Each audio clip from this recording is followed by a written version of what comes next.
I never meant to start a war with my neighbor. Truth is, I spent almost 3 years trying to avoid one.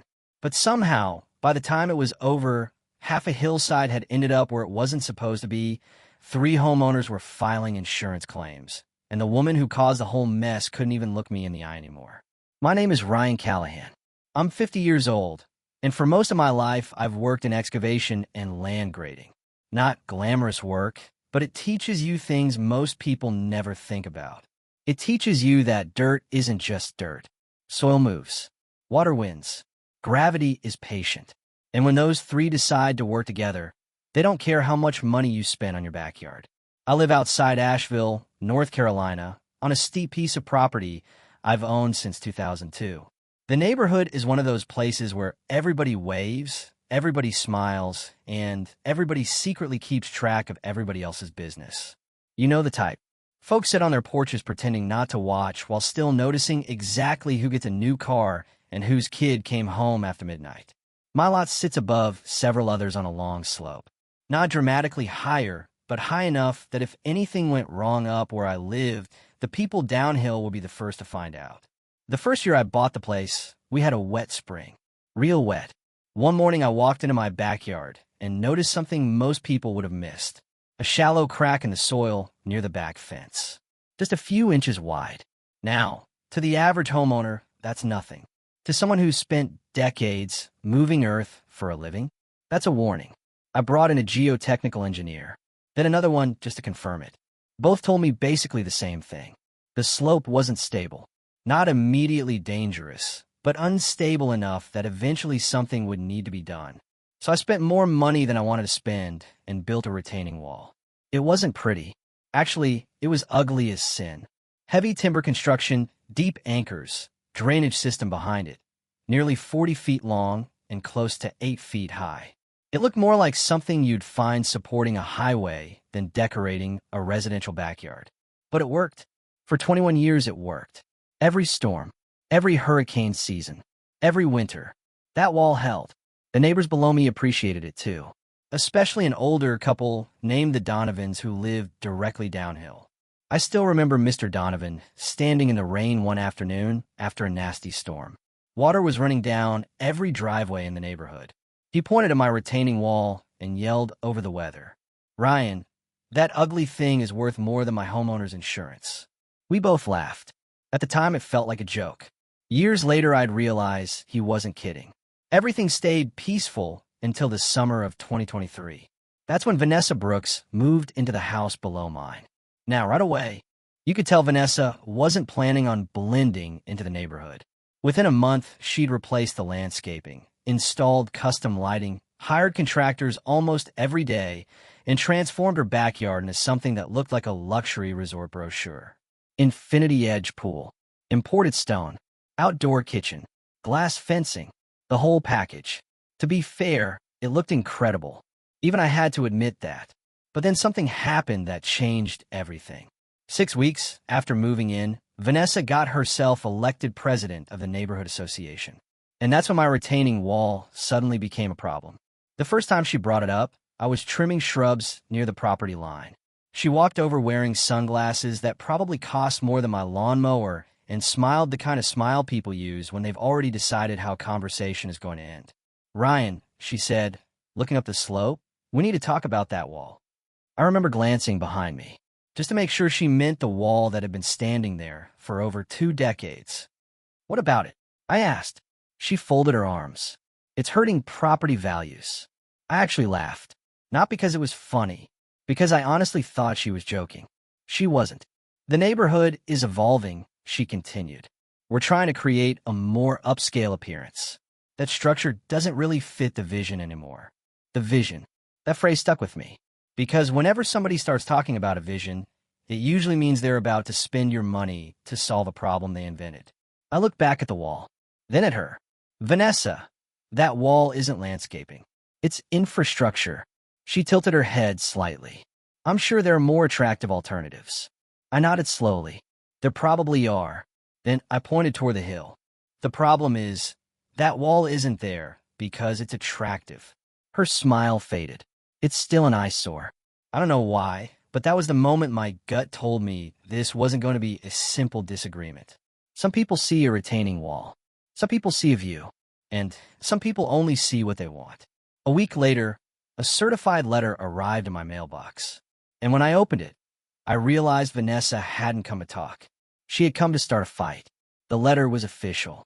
Neighborhood Association letterhead across the top, legal language filling the page, and right there in bold text was the demand. Remove the retaining wall within 60 days. Failure to comply would result in daily fines.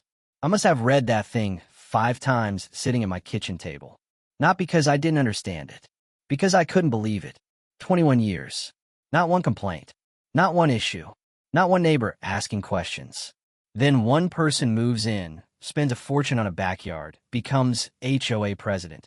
And suddenly the wall that had protected the entire hillside for 2 decades was somehow violating community standards.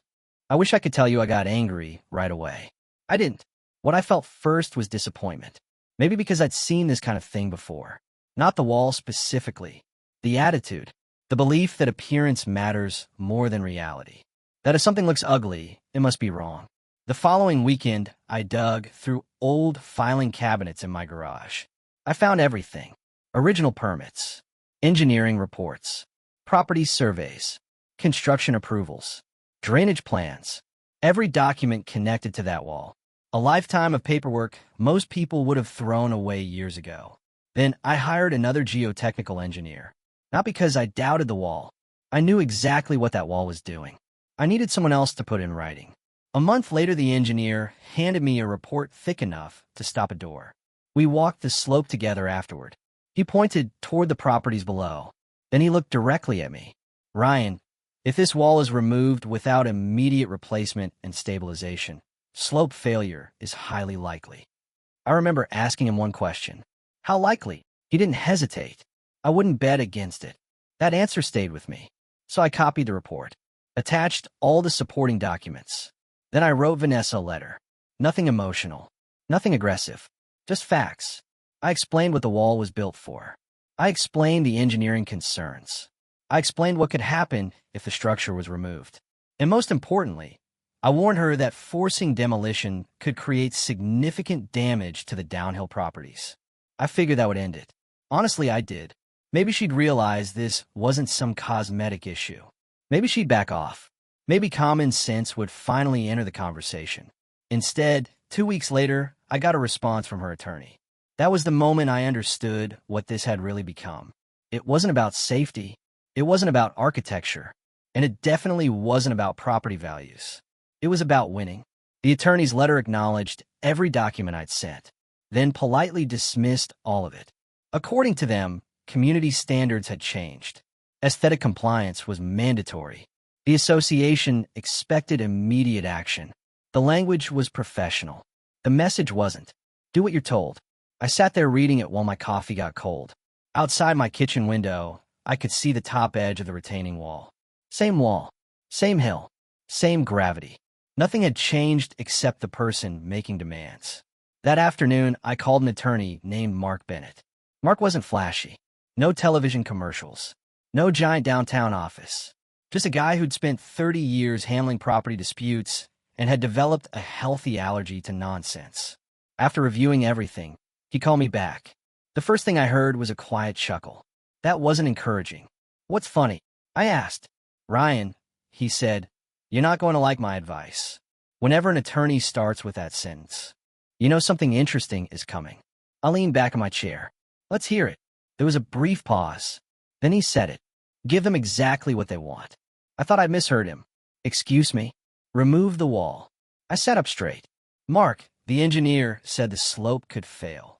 I know. Then why would I remove it? His answer came immediately. Because you've warned them. I stayed quiet. He continued. You've documented everything. Yes. You provided engineering reports. Yes. You informed them of potential consequences. Yes. Good. Another pause. Now get them to formally direct the removal in writing. Make sure it's explicit. Make sure there's no confusion. Then comply. I stared out the window. Part of me hated the idea. Another part of me knew exactly what he was saying. You can only save people from themselves for so long. At some point, they start making their own decisions. Even bad ones. Especially bad ones. So I followed his advice. I sent another letter. Professional. Polite. Carefully worded. I requested written confirmation that the association was requiring complete removal of the retaining structure despite receiving engineering documentation regarding the associated risks. No acquiescence. No sarcasm. No threats. Just clarification. A few days later the answer arrived. Exactly what Mark wanted. Official approval. Official demand. Official signature. Everything documented. I remember sitting at my desk holding that letter. The strangest feeling came over me. Not satisfaction. Not victory. Something closer to resignation. Like watching someone ignore a roadblock and continue driving toward cliff. At that point, you don't feel triumphant. You just feel tired. Demolition started on a bright Tuesday morning in early September.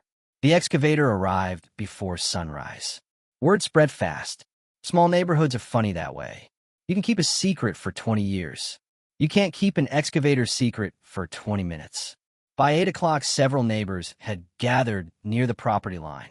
Some curious, some concerned, most confused. An older man named Carl Mercer walked over carrying a cup of coffee. Carl had lived there longer than I had. He stared at the machine, then at me. You sure about this? I looked down the hill toward Vanessa's property. She was standing on her elevated patio. Perfect hair, perfect outfit, watching, waiting, almost smiling. I looked back at Carl. No, that answer surprised him. Then I added quietly, but it isn't my decision anymore. The excavator bucket hit the first section of timber around 9 o'clock. The sound wasn't dramatic, just what under pressure finally being released. A deep groan, a crack, a shift. Most people wouldn't have noticed. I did. Years in excavation teach you how to listen to the ground. The wall had been carrying weight for over 2 decades. The moment the first section came free, the soil behind it settled slightly. Not enough to alarm anyone. Just enough to make me pay attention.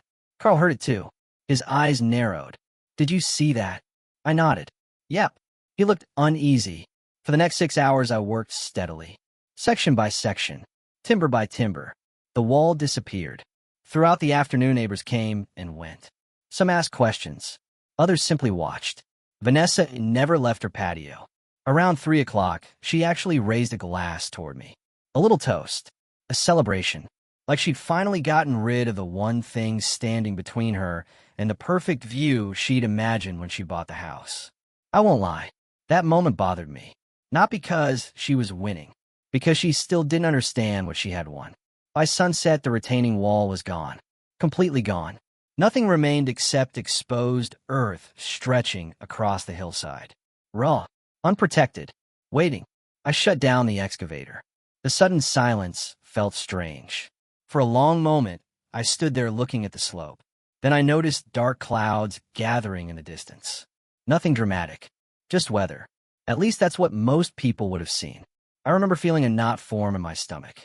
Because after 30 years working around dirt, drainage, and unstable ground, you learn something important. The most dangerous disasters don't start with explosions. They start quietly, with water. And the forecast for the following week was calling for a lot of it. 3 days later, the rain arrived. At first, it was nothing unusual. A steady drizzle. The kind of weather western North Carolina sees all the time. Nobody seemed concerned. People went to work. Kids went to school. Life moved on. But by the second day, the ground was already saturated. Water pooled in low spots. Drainage ditches filled. The creek at the bottom of the neighborhood started running faster than normal.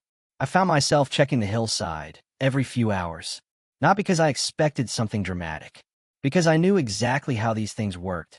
Slope failures aren't usually sudden decisions. They're negotiations. The soil absorbs water.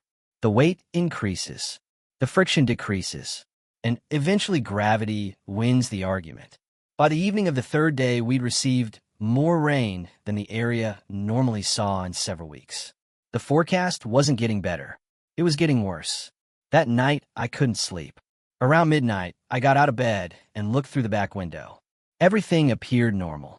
Rain falling. Darkness. Nothing moving. Still, I couldn't shake the feeling. Call it experience. Call it instinct. Whatever it was, it kept me awake. At about 2:15 in the morning, I heard it. At first, I thought it was thunder, a low rumble somewhere in the distance. Then it got louder, longer, deeper, and suddenly every hair on the back of my neck stood up because I knew that sound. I've heard it at construction sites. I've heard it near unstable embankments. It's the sound of earth moving. A lot of earth. I rushed to the window. For one strange second, everything looked perfectly still. Then the hillside let go.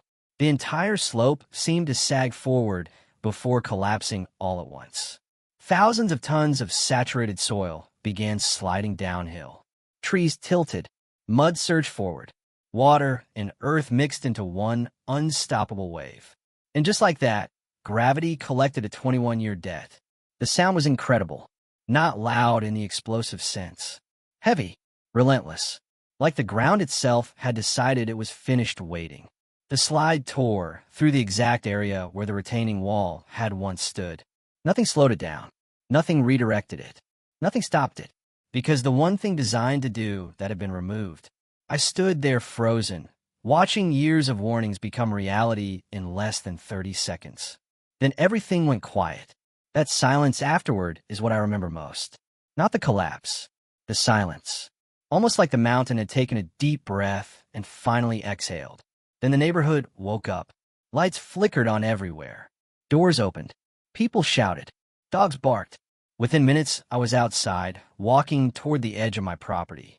The smell hit me immediately. Fresh earth, wet clay, broken roots. The kind of smell you only notice when the ground has been torn open. I looked downhill. The damage was worse than I imagined. Vanessa's backyard had taken the direct hit. Her beautiful infinity pool was nearly gone beneath a massive blanket of mud. The glass fencing had shattered. Outdoor furniture was scattered everywhere. The stone patio had disappeared under several feet of debris. What had looked like a luxury resort a week earlier now looked like the aftermath of a natural disaster. And the slide didn't stop there. Mud continued into the neighboring properties. One basement had partially flooded. Another home's foundation showed visible cracking. Emergency vehicles began arriving before sunrise. Police, fire crews, engineers, insurance representatives later that morning. Everybody asking the same question. What happened? I gave them the same answer every time. The truth. Nothing more. Nothing less. I showed them the permits, the engineering reports, the warning letters, the association documents, the formal removal demand, the entire paper trail. Every step, every signature, every warning. By lunchtime, the mood had changed. People weren't asking whether the collapse could have been predicted anymore. They were asking why the warnings had been ignored. Around noon, I saw Vanessa. She was standing in the middle of what remained of her backyard. Mud covered her shoes. Rain soaked her jacket. For the first time since I'd met her, she looked completely lost. Then she spotted me and started walking uphill. Fast. By the time she reached the property line, she was furious. "What did you do?" she shouted. I looked past her toward the destruction, then back at her. "I did exactly what you told me to do." Her face twisted. "You knew this would happen." I nodded. "Yeah." The admission caught her off guard. For a second, she didn't know what to say. Finally, she pointed toward the ruined properties below. "Then why didn't you stop it?" That question hung in the air. And honestly, I still think about it sometimes. Why didn't I stop it? The answer was simple. Because I spent months trying. I warned her. The engineers warned her. The documents warned her. Reality warned her. At some point, adults become responsible for their own decisions. I looked her straight in the eye. "Because you demanded the wall be removed after I showed you exactly what could happen." For a moment, neither of us spoke. Then she looked away. Not because she agreed. Because she knew. The insurance investigations lasted months. The legal arguments lasted even longer. Damage estimates climbed higher than anyone expected. Vanessa's backyard alone required extensive reconstruction. The association hired outside consultants. Attorneys got involved. Meetings dragged on for hours. In the end, the evidence was overwhelming. The warnings existed. The documentation existed. The decisions existed. Everything had been recorded long before the hillside ever moved. Eventually, the neighborhood association agreed to fund construction of a new retaining wall. Not a decorative one, not a prettier one. The exact type engineers recommended from the beginning. They also agreed to ongoing maintenance requirements and long-term inspections. Ironically, the replacement ended up costing far more than simply leaving the original wall alone. Vanessa resigned as association president before construction even began. I haven't had a real conversation with her since. We occasionally pass each other in the neighborhood. A polite nod. Nothing more. The new wall was completed before the next rainy season. And you know what's funny? Nobody complains about how it looks anymore. These days when storms roll through, I sometimes stand on my back porch and watch rainwater run down the hillside. The wall does exactly what it was built to do. Quietly. Without attention. Without recognition. Kind of like it always did. And maybe that's the real lesson here. The things protecting us are often the things we notice the least. Until they're gone. Now I'm curious what you think. If you were in my position, would you have handled it differently? Would you have kept fighting the HOA no matter how much it cost? Or would you have done exactly what I did and let people live with the consequences of their own decisions? Where do you draw the line between following the rules and refusing to participate in a mistake you know is wrong? Let me know down in the comments. I read more of them than you might think. And trust me, this is one of those stories where everybody seems to have a different answer.